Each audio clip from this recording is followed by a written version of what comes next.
Hey, good morning, everyone. This is Ganesh Kudikala. I'm CTO of Azatech. So, I am also the AWS UG leader for the User Group Malta. I welcome everyone who are joining from all over the world. Warm welcome to everyone. Thanks for joining. This is a second DevOps episode that we are going to start today. So we have done a previous episode for the beginner level, which is 100 level episode. So we have done with Prasanjit Singh. And today we are going to do a session on the DevOps episode 2. So today we are going to discuss about the intermediate level or also whatever we have missed previously on the 100 level also will be included in the session. Also, if you have any questions, you can ask at any time in the chat. So you have live chat open. So if you are connecting from the YouTube, you can directly ask your question. If you are connected from Facebook or Twitch, whichever the platform you are in, you can ask any questions whenever you need it. Okay, and please watch the session until the session is completed, because we have this quiz in the end. So if you answer the question, you will be awarded with a prize, so which can be a surprise prize, and that will be shared from AWS User Group Malta. So today we have Prasanjit Singh. I welcome Prasanjit Singh today. So I would like to introduce him. I would like to explain him about what is his actually previous background. So Prasanjit Singh is an architect, cloud solutions, advocate, DevOps and SRE practice to help the solve engineering problems and the infrastructure modernization and migration. So he is one of the expert in DevOps, automation, and cloud modernization in a cloud technology. So I would like to introduce him, Mr. Prasanjit Singh. Thanks for joining with us today. So we welcome from AWS User Group Malta. Thank you, Ganesh. Thanks for having me. It's a privilege to join the group and share with you and also learn from you people here. Okay. So, yeah, that's really great for us. So we are doing, this is one of the first, I think this is one of the first live stream with you, and this is episodes of DevOps episodes. I think nobody has done something like this in a user group. So we are doing to help the community, to help them and make them expertise in the DevOps technology. So this is really great for us, and you are donating your technology to the community all over the world is really great for us. And again, I'm really thankful to you for the session today. So I would like to start introducing. So whatever we are going to do, the demo, the session on today. So let me share my presentation.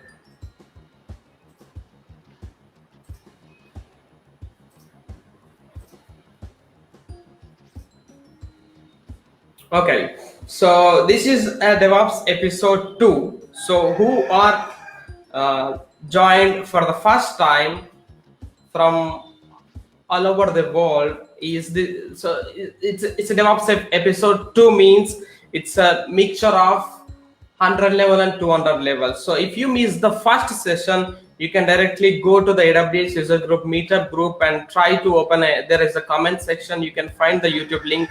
You can directly watch the 100 level stream, whatever happened last week, couple of weeks back.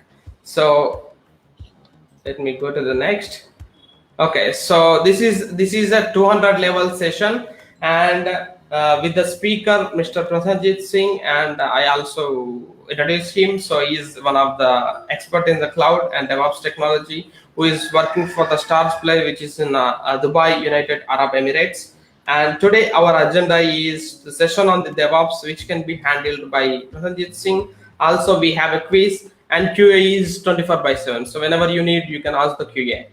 It's open for you.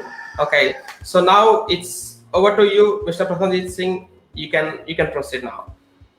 Thank you. Thanks a lot. Thanks for having me again. And it'll be a privilege to share the DevOps. So let me talk like what we are going to do, and I'll also do a very short recap of what has been already covered. So hope my screen is visible to everyone. So what have we done already?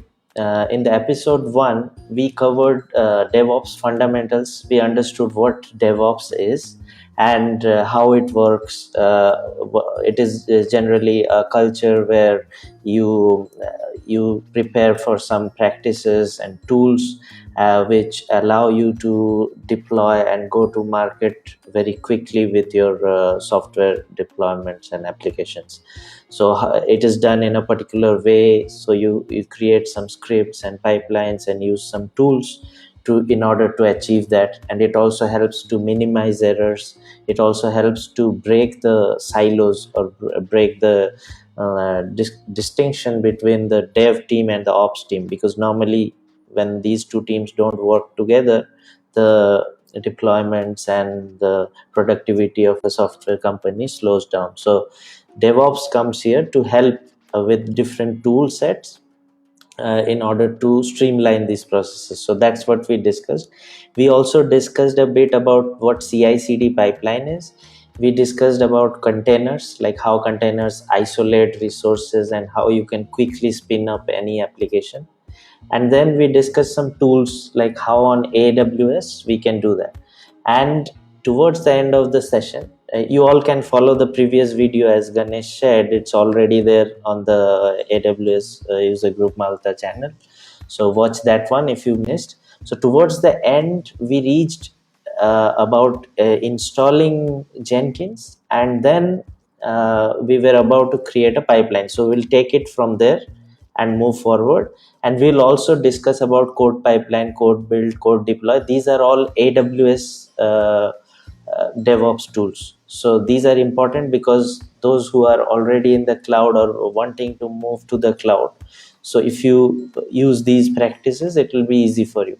And why we are doing Jenkins? Because most people who are already starting to do DevOps, they normally use Jenkins the most and easy to understand. So first understand that, get the concepts, then you can move on to AWS and apply those using code pipelines, code build, code deploy. And also we will learn about ECS.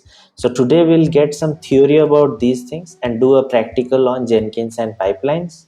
And in the forthcoming episode, again we will learn some very interesting things like cloud formation, how to do all these things automatically within a few minutes. So you will learn some scripts, and I will also share you that code repository where those scripts are kept, so you can use them to deploy your own thing. And we'll do in the episode 3 we'll do a real project using cloud formation, which will deploy to ECS.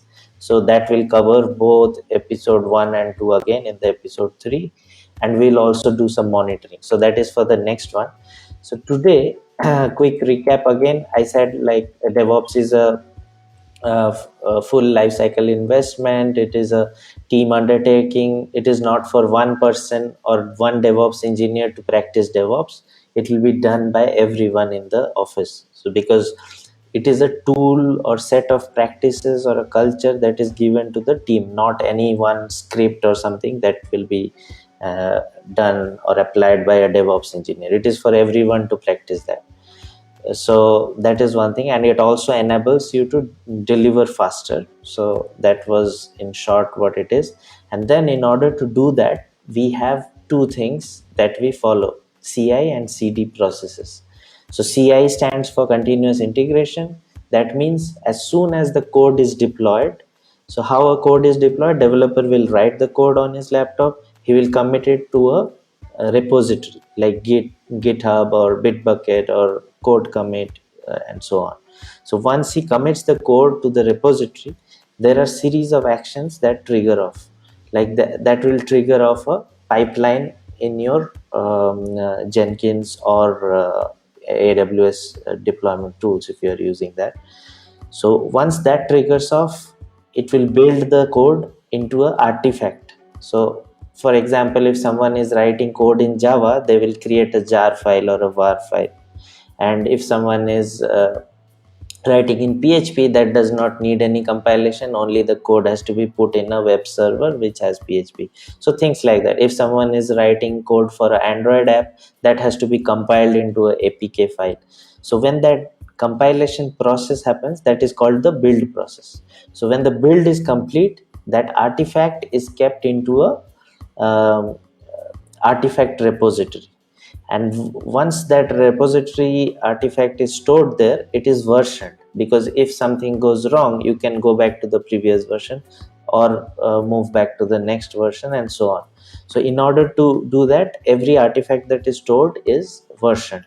So this process of continuously building and storing it as a version and testing is known as continuous integrations, because as soon as the developer commits the code, it triggers all these chain. It will create a repo, it will build the code and create a artifact, keep it on the artifact repository with a build number, and then trigger of an integration test is, if everything is fine, it releases that particular artifact. So that is CI process. Then comes the CD process. In the CD process, what happens? The artifact which was created, that artifact will now be deployed into a server so that people can use it. So the users can use it. For example, say Amazon.com, the shopping site. So what happens there? Those who are building it, they would have created the entire artifacts for the entire shopping site, and when they push it to the repository and the build happens and versioned, and finally the code is rolled out to different servers in the cloud, and after that is deployed, then people can see that particular website and use it. So it happens in this manner. And this continuous delivery pipeline is a part of the pipeline which deploys those artifacts into real servers for the users to test, users to use, and finally make use of that website. So when CD process completes, everything goes into production. And there are again various phases in the CD process. There could be test once it is deployed, whether it is working fine or not. There could be some regressions done, like whether something working previously is breaking down now. So things like that are taken care of in the CD. So in order to do that, we discussed last time that we use a server called Jenkins, and Jenkins can orchestrate this entire thing of pulling the code from the repository to deploying to production. So when you use open source tools, Jenkins is one of the best for CI/CD pipelines. And why we are learning Jenkins? Because when you learn Jenkins, it is simple to understand first these concepts of DevOps pipelines, and then you can apply it on AWS for your cloud native deployments. So first we need to do some practical on Jenkins to deploy it. And these were the various tools that are used to build the pipeline. Like you use Git for the code commits, you use AWS for creating your servers or VM instances. Inside that you use Docker. Then you can automate it using Ansible or Chef. And then there are various orchestrators, Kubernetes or ECS, which you can use to deploy those Docker containers, and then monitoring tools and so on. So various DevOps tools are there that cover this entire phase of deployments. Now we also touched upon this. We'll learn more about this in the following sessions, like how AWS does these processes. So I'm just putting this one on hold for now. Like once you understand Jenkins, then we can come up to this, like how code deploy, code commit, and code pipeline works. Okay, so and also we discussed a bit about Docker containers, how Docker containers quickly spin up and isolate resources, so you can build anything very quickly within seconds instead of having to build a virtual machine and then spend time on installing packages on it. So that was the background we had. Now today we will build a pipeline. and go into more depth of it. So from this slide onwards, we are officially like kicking off today's episode, you can say. So what is a pipeline? As I said, the pipeline will cover the set of steps that are needed to automate the process of release of any software. Right from the time the planning is done, then the code is written and put into a repository, and then the integrations are done where CI, which I said, where the code is built or compiled, then tests are done and packaged and saved into a artifact repository. Then there are some test cases that run, and then if the test cases pass, it is released. If the test cases fails, it goes back to the code phase, so the developer will write the code again, and if it passes, it is released as a version, and then it is finally going to CD stage of the pipeline, where it is deployed and operated. And when it is operated, it means the software is live and people are monitoring that software and users are using it. So there is no way to go back, because it has already been deployed and is out in production. And if there is a need to go back, we already have this release artifact repository where you have previous versions. So if something is very wrong in the live environment, you can roll back. So I'll show you how this happens.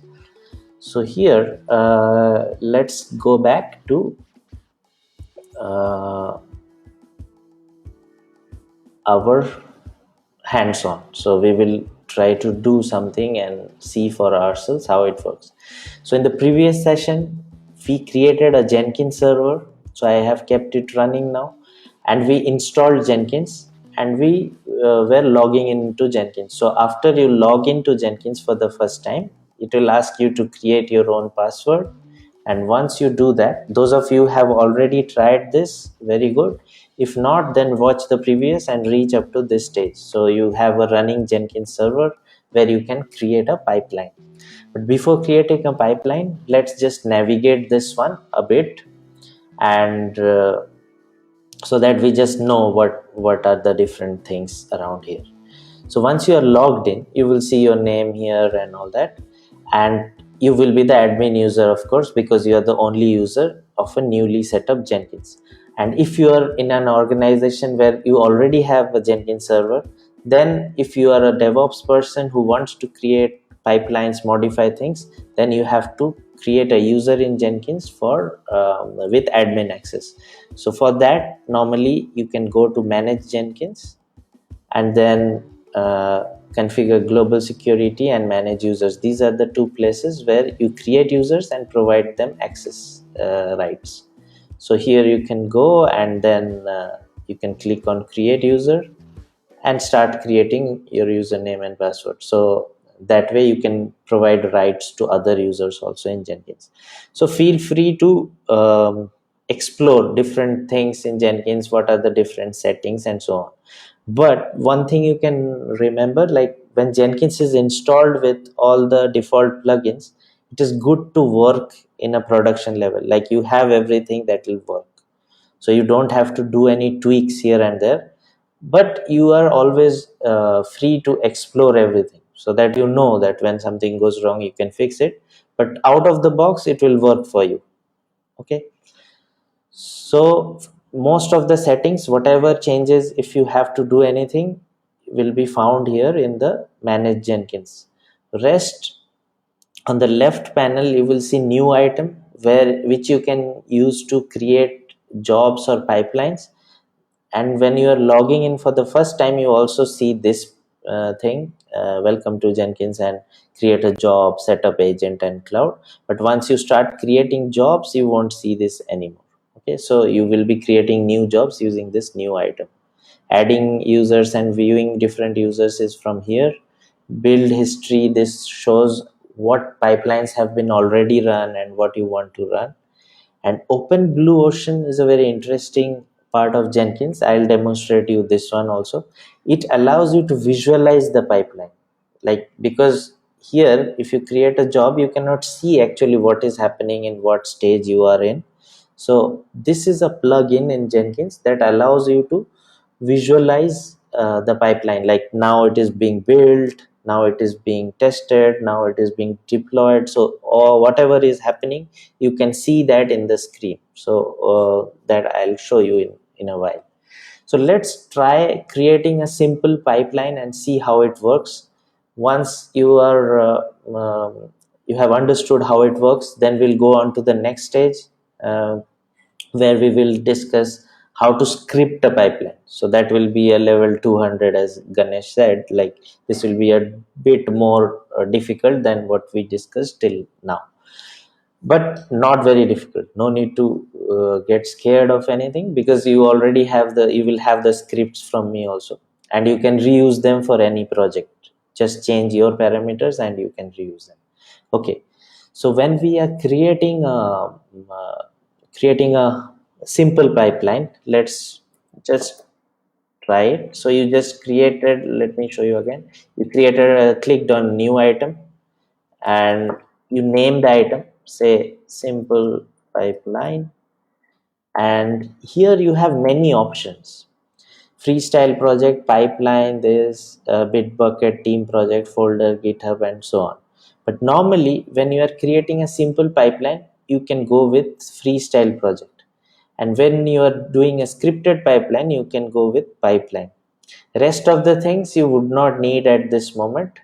These are for specific purposes. Like if someone is using Bitbucket, then he can use this. If someone is doing deployments at multiple environments together, he will use this, and so on.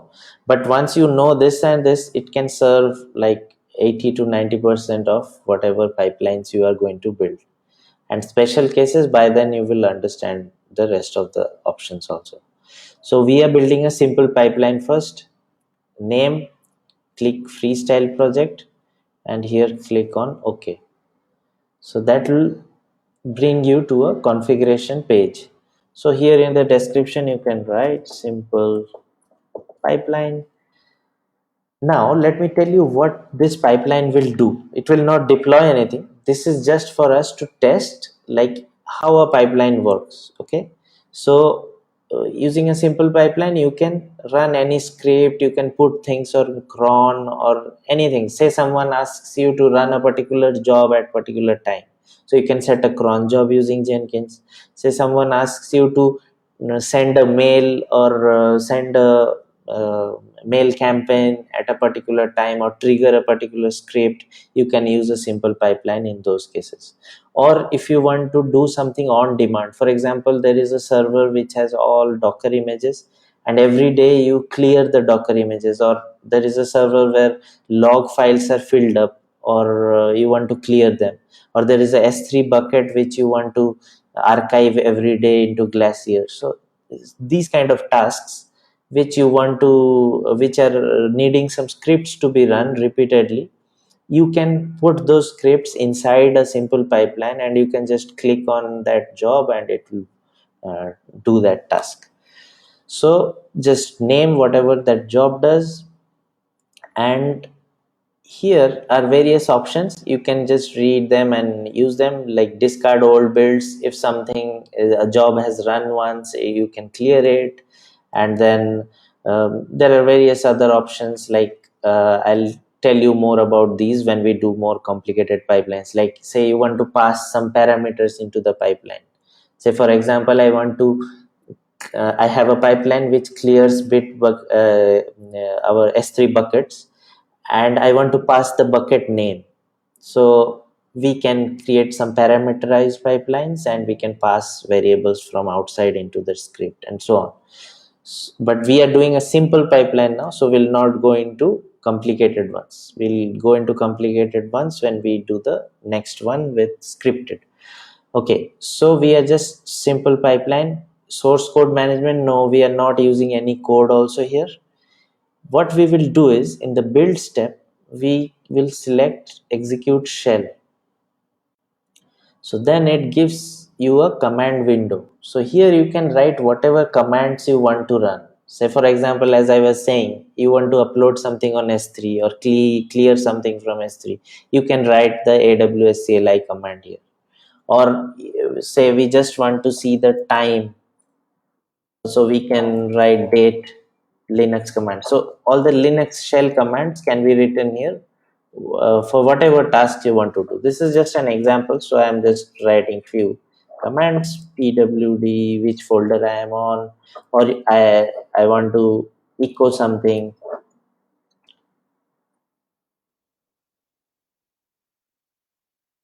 This is a test pipeline, things like that. So whatever you write here will be executed by Jenkins when you execute this pipeline. So this is very useful because you can say you have a shell script which does something, or you have a Python script which does something. So you can add that here, and then you can execute it. For example, if I apply and save it, it creates a pipeline. If you go back to the dashboard, you will now see a simple pipeline has been created, but this pipeline has not been executed. Okay, so how will it look like when you execute it? Let's click on build. So here, when you click on build, here you see there is a job number 1 which is visible. So if you click here, you will see the console output, which means the commands that you ran has been executed on the server. So here you see date command was executed, and it shows the date and time. And I did a ls command. There was nothing inside this workspace, so it said there is no files there. And I ran a pwd command, which said the commands were being run in the working directory where live Jenkins workspace simple pipeline. So whenever you create a pipeline, it creates a workspace and checks the code inside it and runs everything there. Now let's do a real deployment. Like, let's deploy a small software application or a website and see how it works. And to do that, let's not use a simple pipeline, because this is something you can explore yourself. And let's go into the next level and try to deploy using a scripted pipeline. Before that, let me tell you something more. Now that you have come to simple and scripted pipelines, let me tell you about pipeline types. So we did simple pipeline just now. So simple pipeline is a general purpose pipeline for executing sequence of tasks. Like, if you have various tasks or scripts, you can just write that as a shell, or you can put it on a repository and point it to the simple pipeline task and execute it. So that is a simple pipeline. But when you are doing it for a production level or for your company's deployment of real applications, like last time someone asked me, like, will we try out pipelines using real applications? Yes, we'll do that. So how we'll do, say some developers have written a website and you are asked to deploy that website into a server. When you are doing it manually, how do you do it? You will take that code from the developers. You will have a virtual machine on EC2. You will install, say it is a PHP website, then you will install Apache. You will do a yum install Apache, and then you will install PHP, yum install PHP. Then you will install all the libraries required for that PHP, all the dependencies. And then you will take the code and put it into the var www.html, and then you will start the Apache server.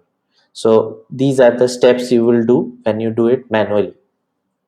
So when you do that, someone has to manually go and run these commands. And then once that is over, he will say that, okay, I have deployed the website and it is visible on that server.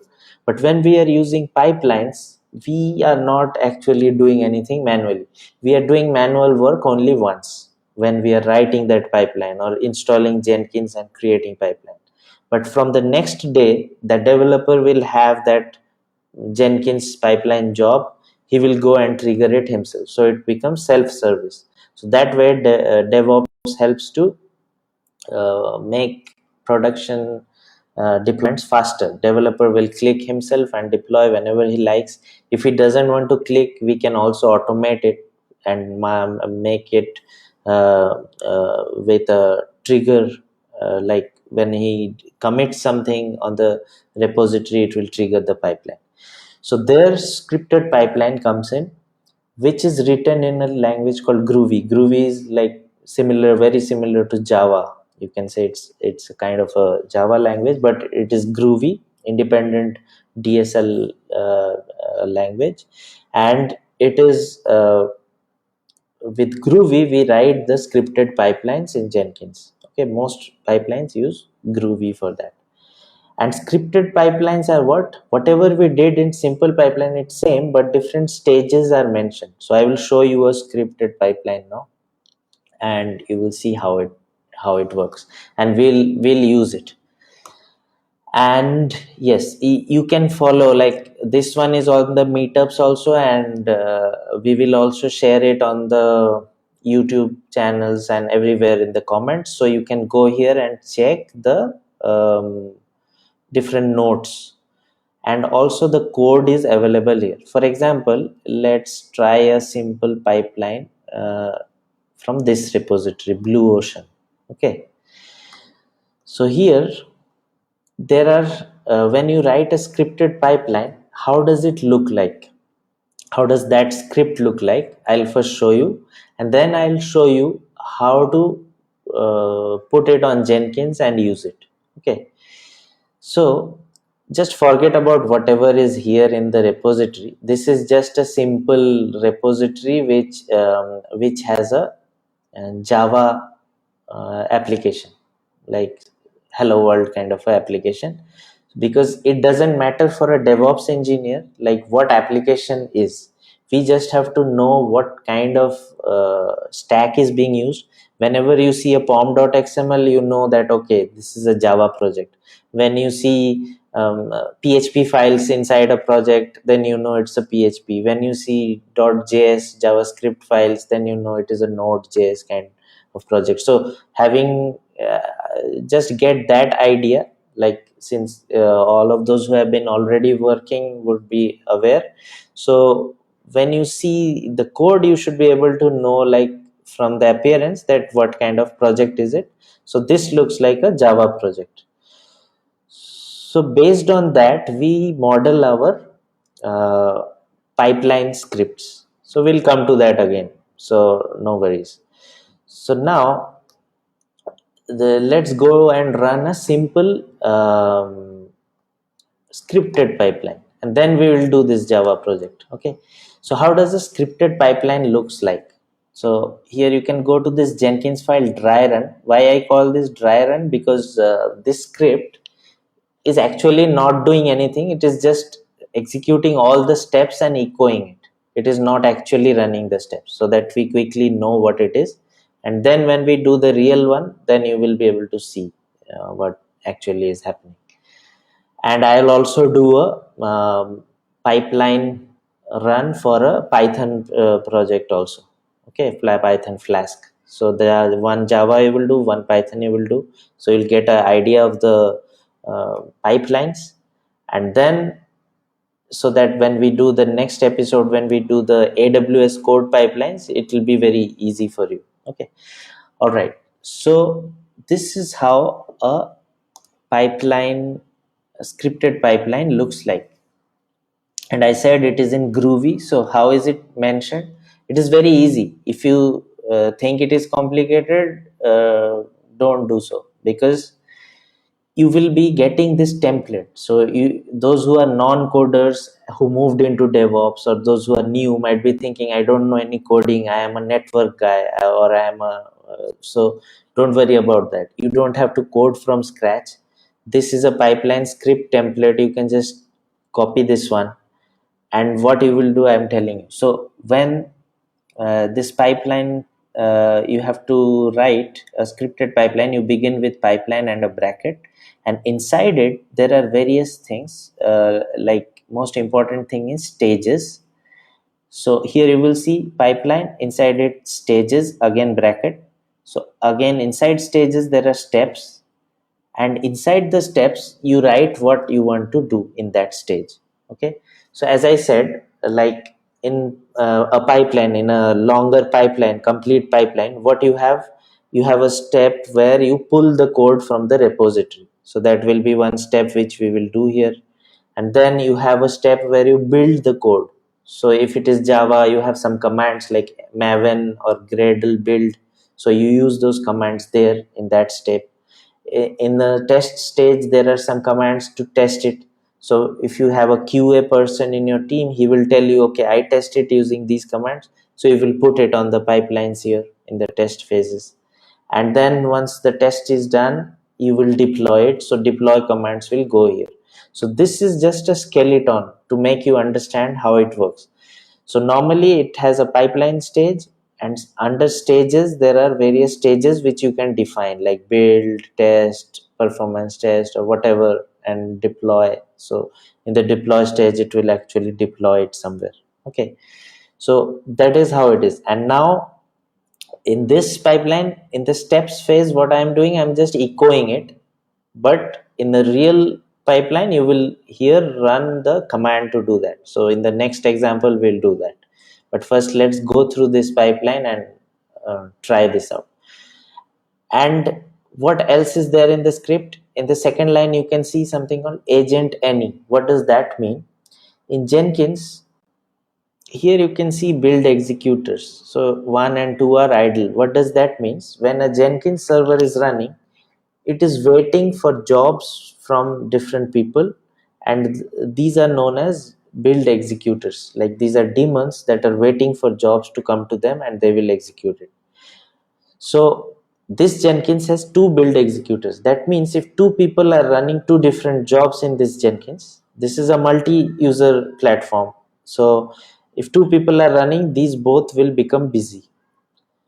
And if a third person starts running a pipeline, then that person will have to wait until these two jobs are complete. So in big organizations who use Jenkins, like say there are 100 developers or 1,000 developers, so you cannot have a single Jenkins with two executors. Say 40 of them are building jobs, so only two are able to build it, rest 38 are waiting for their turn, so wasting time. So what happens in those cases, we use Jenkins slaves. Like you can add more Jenkins into this first Jenkins that you build, and then your executor will show it here. So that is a next level thing. I'll conduct a session sometime. Me and Ganesh will do that. So how to add Jenkins slaves and so on. But just for you to know, so when you add a new slave, and that slave will show up with a new name, like here it is showing idle and master, because this is just one server. Then it will show slave 1 idle, slave 2 idle, and so on. That means there you can define. So going back to the script, here I am saying agent is any, so anywhere you can run, but here you can define like slave 1 or slave 2 or slave 3, whatever. Why this is useful? Because sometimes people want to keep their like I am a company, I have my Android team, I have my PHP team, I have Java team, different teams are there for different applications, and I have different Jenkins also. Like say I have server 1 which is building Android, server 2 is building for PHP. So there I can mention, like say I am writing this script for a Java build, so I can mention slave 1 Jenkins should be used for Java. So all the jobs for Java will go to slave 1 of Jenkins. That thing you can define here. But if you don't know what to do, just write any. So that job will go anywhere to any Jenkins that you have. So that is why I have put any, because we have only one server. Now stages, here you mention the stage name, and then you write steps, and inside steps whatever you write is nothing but the Linux command that you are running. Like say you want to build, you want to do maven build, you will write here. You want to do a git pull, you can write git pull here, and so on. And once you have the file in the repository, then that file can be used to build it. So how do we do that? Let's go back here. So we click on new item, and let's create a name. So what name we'll give? Scripted pipeline and we are just doing a dry run, so I name it dry run. So this is the name of our project. Normally in companies, when you do that, it will be your project name or the service name. For example, you have a user identity service or you have a payment gateway service, so they will write payment gateway prod or payment gateway dev, whatever environment. And so you can have a nomenclature like that. And I am not going to choose freestyle project anymore because I am writing a scripted pipeline. So this time I'll use pipeline. Okay.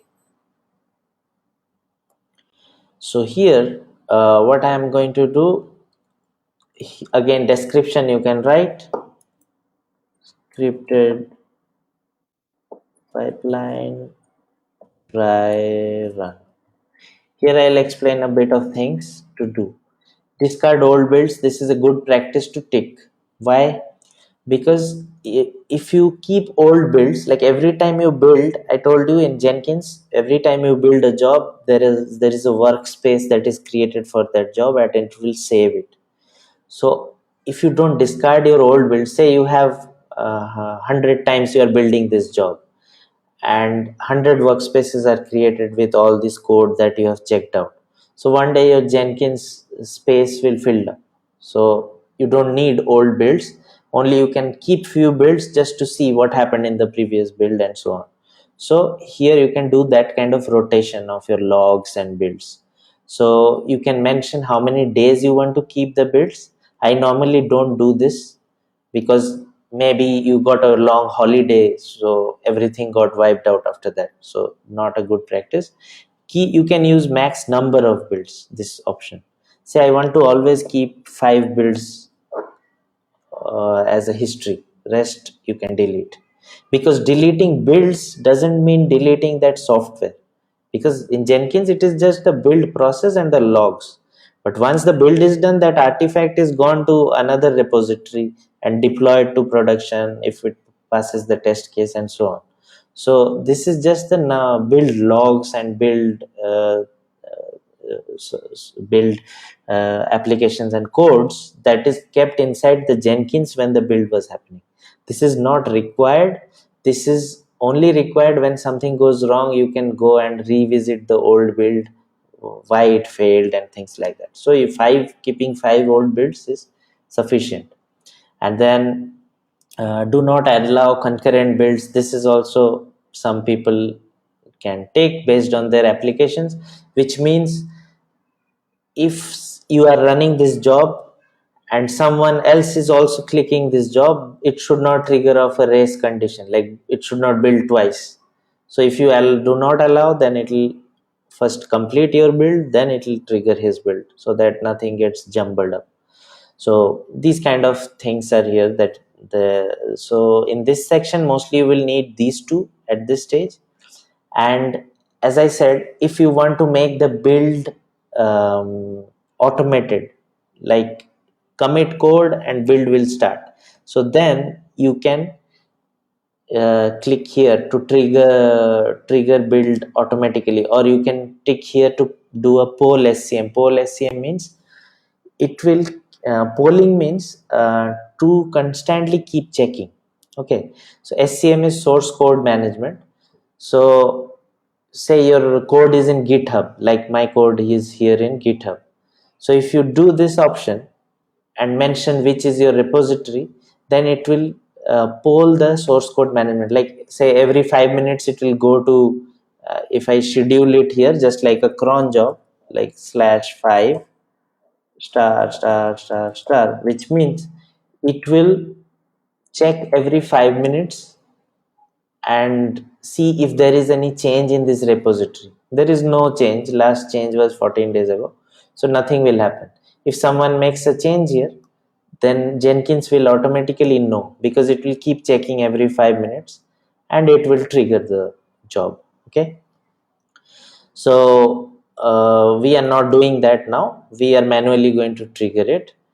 And then comes this stage, pipeline. This is the most important. Here you either can write the script here itself, that script which we were checking, this one. So you can copy this one and write it here. but not a good practice. Why? Because if the Jenkins server dies, something went wrong, Jenkins went down, so you lose everything. So don't do that. Use this pipeline script from SCM. So source code management, that means we have a repository here in GitHub or Bitbucket or wherever you have your repository, and that repository has a link. So you copy that link, and in the Jenkins you mention that I am going to take the script from SCM, and my SCM is Git. Most of the SCMs like Bitbucket and GitHub are all Git SCMs. So put the path that you copied for your repository.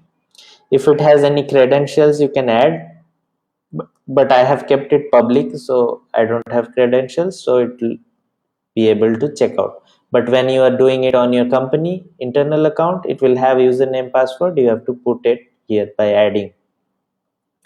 And once this stage is done, put the branch name. Again, here we are on the master branch. Here it's master by default. And here you have to name the name of the script. So we are going to use this file first. So we are going to use Jenkins file dry run. So I copied it and I put this one, apply, save. So here we have a dry run script. So if I build it, what will happen? You can see here it is trying to build the stages. So all the stages are happening, and if you go here, you can see these stages are being written out here. So first is checked out the code, it built the code, it tested it and did the integration tests, and it is doing the performance testing, and then it will deploy. But this is not actually happening, because I told you we in the script we did not actually write the commands, we just wrote eco building. That means it is just symbolic that it is building it. But so this one will take some time and get deployed. So this is how a pipeline looks like, but this is just a demo pipeline, so it was not actually doing it but demonstrating what it does. But if we want to actually deploy a Java application, how to do that? Let's quickly do that. So for that is this file, Jenkins file. If you look at this file, you can see some more information. Like it is the same template, pipeline, agent, any stages and different stages. But here you can see inside the steps, I have put some commands. So in the build stage, what it is doing, it is taking some shell script and running it, and putting some permissions to the shell script and executing that shell script. Similarly, on testing, it is running a shell script that is testing it, and then in the deployment, it is running a shell script that is deploying it. So what are those scripts all about? Let's check here. What is the path of the script? The script is inside Jenkins folder build.sh. Okay, so if you go inside Jenkins folder build.sh, you will be able to see this script. So this script is doing what? It is doing a git clean, because it is checking out from the repository and cleaning all the git files, and then it is setting the environment, like env will take the environment variables, and mvn, as I told you, this is a Java build, so mvn clean package will build the Java artifact. So similarly, if you are doing any other language, the developer will give you what is the build command, so that you will put in this script and you can get going. Similarly, when you are deploying, what are the steps that is happening, that will go here. When you are testing, whatever steps is happening, that will go here. So spend some time on this to see what steps are being done in order to run this.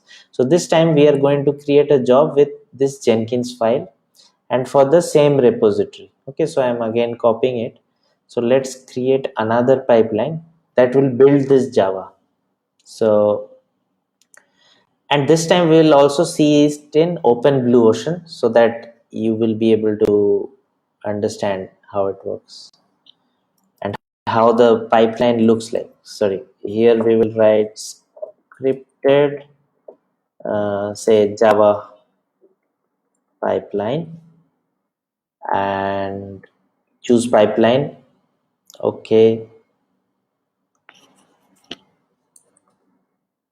scripted Java pipeline and discard old builds again. As I said, 5. Do not allow concurrent builds. Pipeline script from SCM. See, once you do that, next time it becomes easier for you to do. Choose Git again. Same repository. And this time we will use Jenkins file instead of Jenkins file driver. So apply and save. So if someone triggers it, this will trigger a real pipeline to build the Jenkins job. Okay. And while the build is happening, you can go to OpenBlueOcean and see how it looks like. This will give you an idea of how a pipeline actually looks when the deployment is happening. See, all the old pipelines are there, and this is the pipeline which we are running now. So here you can see the state, like it has started, it built, and what commands were running you during that phase. That will also, like this script was running, now the test phase is running, and what are the details there, what commands were running, the test cases have passed and the build has succeeded, and what was the artifact where the build was run, and so on. So all these are displayed here when you are doing a scripted pipeline. And using this log also you can troubleshoot. Sometimes these fail, it doesn't always pass like this. Sometimes you will see this is a build failure. Then what happens, you have to check the logs and see what went wrong and what was the issue, and you have to escalate it to the developer. Like your build is failing, say he has written something wrong in the code and the code is not compiling, then here it will fail in a certain stage. Okay, so this one has passed and finally it has been deployed. So if we go back to the repository, so this here also I have written the steps, like how to do this and different notes, so you can follow that. Okay, and now let's the last thing we'll try now about Jenkins pipelines is we'll try another pipeline with uh, Python, so that you just get an idea of that too. So this is a simple web app of Python, app.py. This you can see, and you know that this is a Python Flask app. And again, there is a Jenkins file I have written here, same template, but now I have put the commands related to Python, and I have containerized that Python so that it becomes a Docker with all the libraries needed, and it deploys. So when you get time, go through this app, watch what is there inside the Docker file, how I containerize into a Python. So I am taking all the code from the app directory and putting it, and how I installed the Python inside the Docker file, so that you can see here. So this is the code, and outside wherever like this web contains all the code of Python and the Docker file, and outside just create a Jenkins file like this and use this repository URL, go to your Jenkins and just go back by clicking here. You can go back to your Jenkins. Okay, and new item. So now what we are going to do, Python pipeline,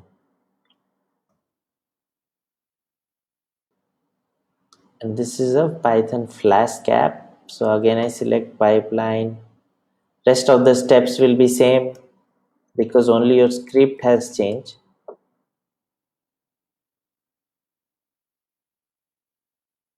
and this one again you keep it at 5.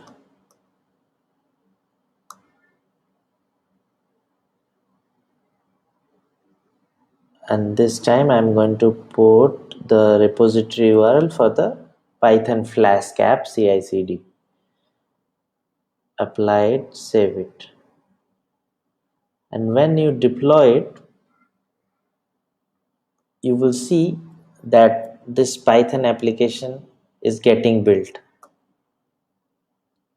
See, it is building the Docker image. Test phase is done. And if you look at Blue Ocean, you will see it more neatly, but here also you can check in the logs. It's the same thing. Now it is trying to run the Docker application and it's up. So it has successfully deployed the Python pipeline. So can I see that website that was built? Yes, you can see that it was deployed on the same server on 5000 port according to that logs. So if I go to 5000, I should be able to see it.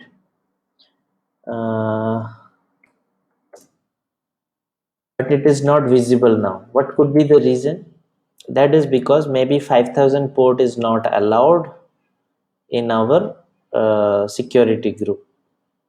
So let's go and check there. We have this Jenkins security group.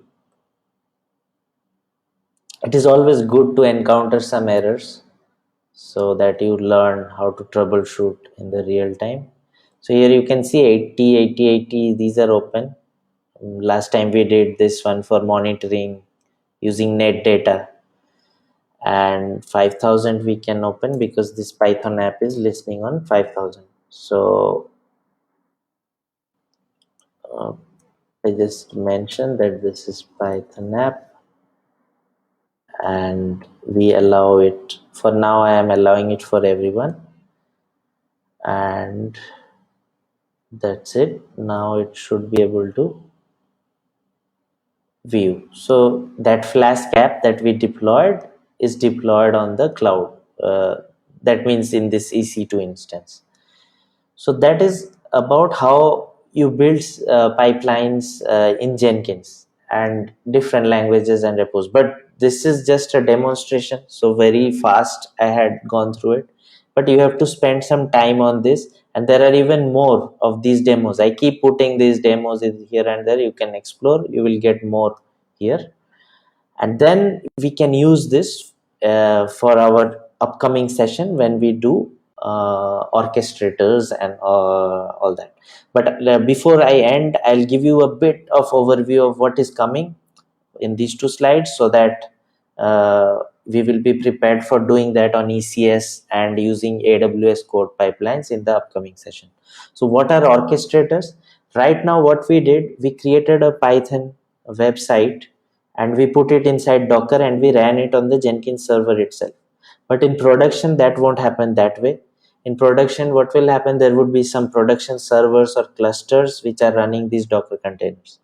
Now who will take care of each and every Docker container, whether it is getting more traffic, so you have to scale up. If there is less traffic, you have to scale down. So these things, who will take care? It is not possible for one person or a system admin to take care of that, because he has to do everything manually.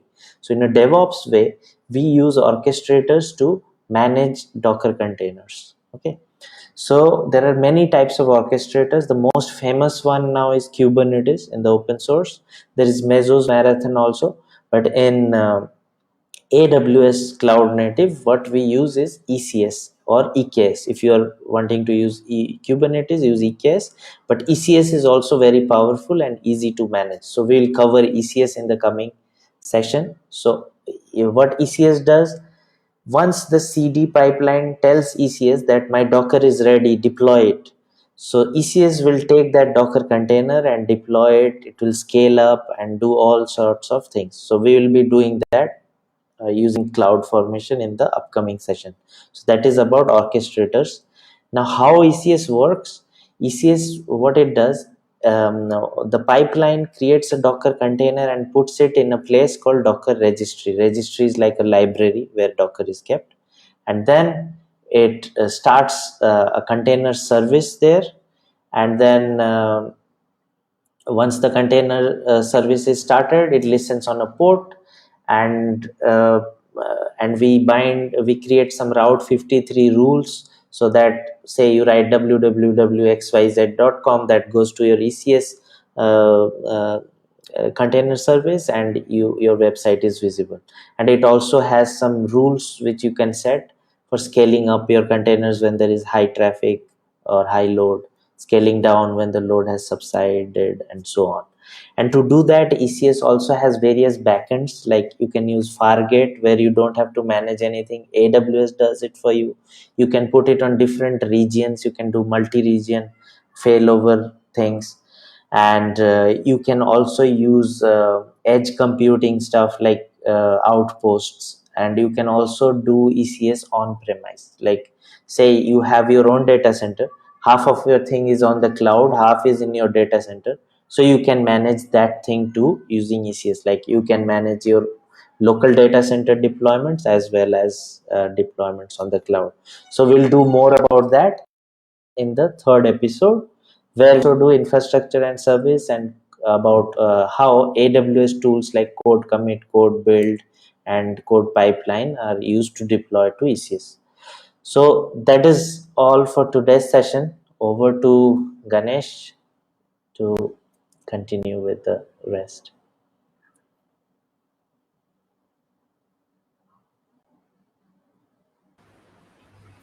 I'm here. Thank you, Prasanjit Singh. It was a good session. So, guys, if you have any questions, you can straightforwardly post your questions in the chat. But we have to go with the quiz now. Once we have done the quiz, the answers will be given one by one. Okay. So let me start with the quiz. So I'm sharing my screen, so you can directly open this barcode. Either you can use your mobile, or you can directly go with the link slide.com and enter the ID AWS UG Malta. Once you are in, you are able to open the page. So let me go here, activate here. Okay, so once everyone is joined the quiz, I will start opening the questions.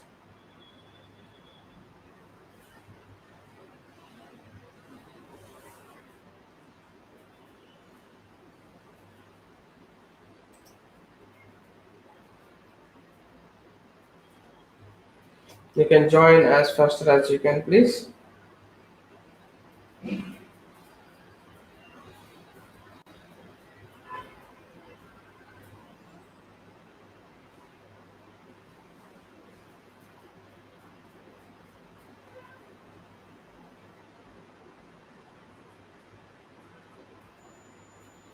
For each question, we have a timeline, so you need to answer as fast as you can.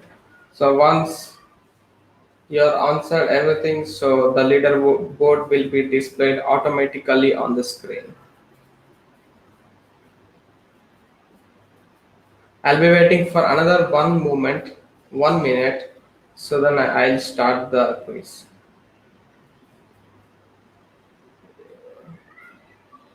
If you miss, I'm sorry. Okay, so I'm going to start now. 1, 2, 3, 4.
Okay, I think we are done, and congratulations, Mr. Anil. So you can share your email ID with me. You can personally ping me via AWS Meetup. So I'm here. Otherwise, you can contact me from LinkedIn, or you can message your email ID in the chat. We'll be getting back to you with the credit of AWS, so you can use for a testing, for a lab, or if you would like to learn anything from AWS, you can use this credit coupon, and you need to apply the coupon code on the AWS billing account. So we will share you the instructions. You don't have to worry about that. You can share your email ID in the chat. If you have any privacy concerns, you just message me from the meetup channel. Okay. So now we are getting back to the Q&A. So guys, prepare ready with your questions, and we will start with the Q&A with Prasanjit Singh. Closing now. Hey, we are here now. Prasanjit Hi. Singh and me is here. So we have a first question from Shiva. You Yeah, can. Shiva has a very good question actually. What are the differences between scripted and declarative pipelines? This is a like those who have already used, they will understand this. But let me define it very simply. So first we did a simple pipeline that was out of the box, which is coming from Jenkins, no scripting there. Second, what I said is scripted, where you are writing some scripts, but then again in the scripted there can be two types, like one is called scripted pipeline and one is declarative. So whenever you see a pipeline which starts from like with the word pipeline like we did, so that is actually a declarative pipeline. It is a script where you are declaring that what are the stages will be, and inside the stages you will declare what the commands will be. So that is a declarative style. And in scripted it normally starts with node, like it's same, the template is same. Some pipe Jenkins file you will see it starts with a name node and then the node name, where actually in the declarative we are writing agent and agent name. As I said, in Jenkins you can have slave. So similarly in scripted you start with a node value. Now which is the best one? Declarative is the newer one. So scripted is becoming obsolete nowadays. So whatever we are saying, scripted pipelines is a declarative one, because it allows you to define the steps. So you can stop one step. Say for example, some test case is failing and you don't want to have a test case anymore, so you can just comment out that stage. It will still build and deploy without a test. Sometimes you need to bypass the test, things like that. So declarative, and also allows declarative allows you to deploy multi environment. Like in the stage you can define deploy to dev or test environment or staging environment. So that is it about it. Any other questions we are having?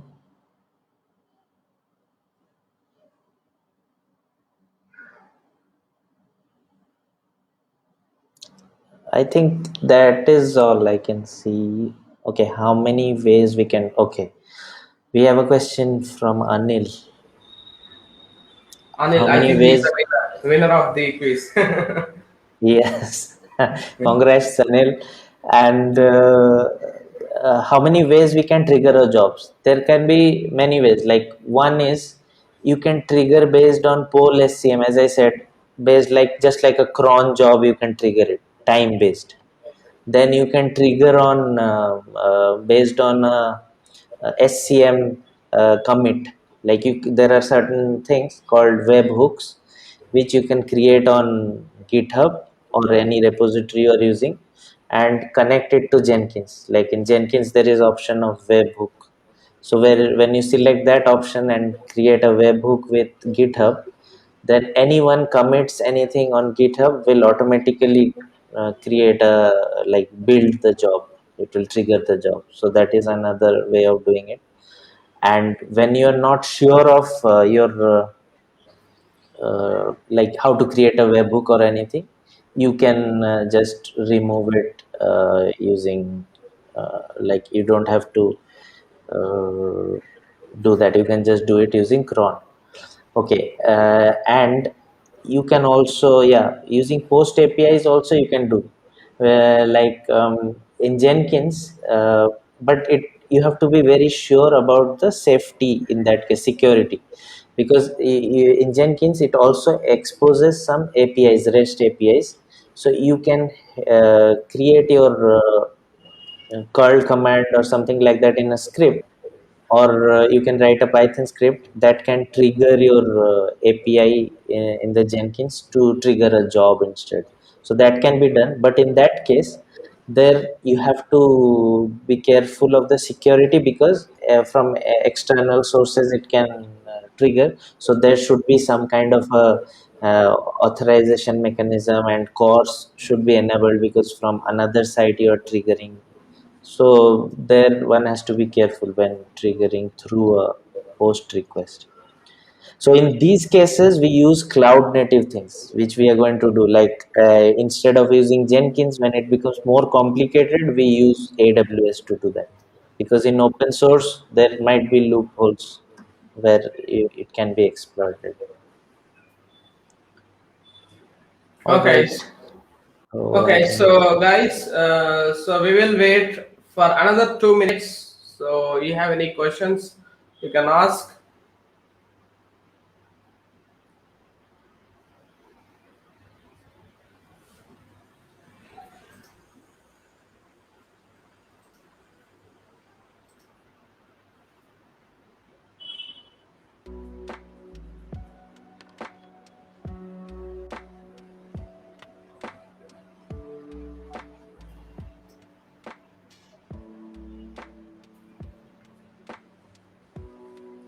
Okay, so now, okay, thank you very much, everyone. So I think everybody is clear with the session of DevOps episode 2 on AWS User Group Malta.